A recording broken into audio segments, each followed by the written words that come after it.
So then I received a call from the feature writer, Mia Stainsby.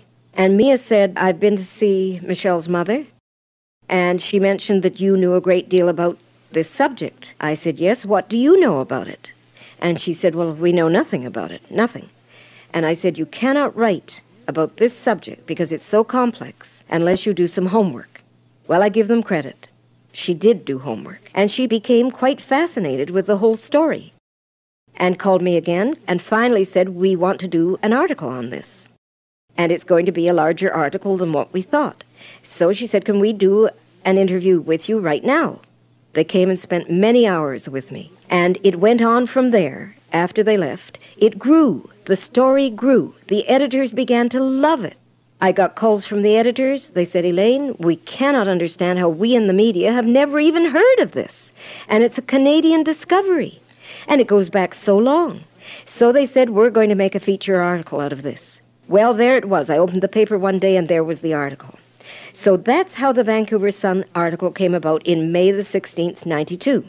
When it hit the streets, my phone started ringing, and I was totally inundated with hundreds and hundreds and hundreds of calls and people.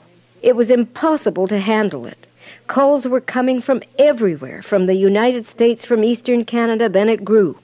Then the Eastern papers picked up the story. And then the calls were coming from Europe, and you name it. Well, it was beyond me.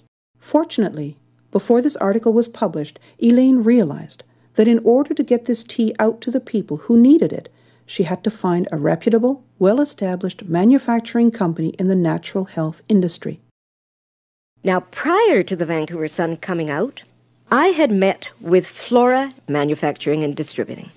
I had gone out to their head office, and I had had a meeting with the principals there, and they knew about what I had. We had a wonderful meeting. I told them the story.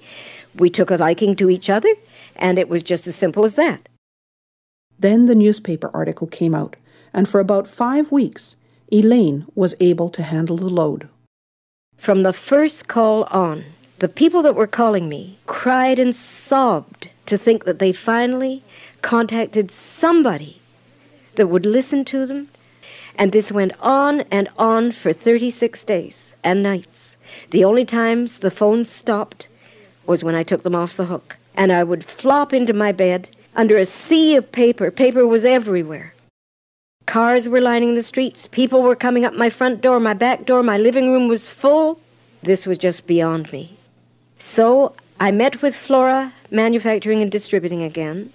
They, by this time, had seen the Vancouver Sun article, very impressed with it, and we sat down to serious conversation.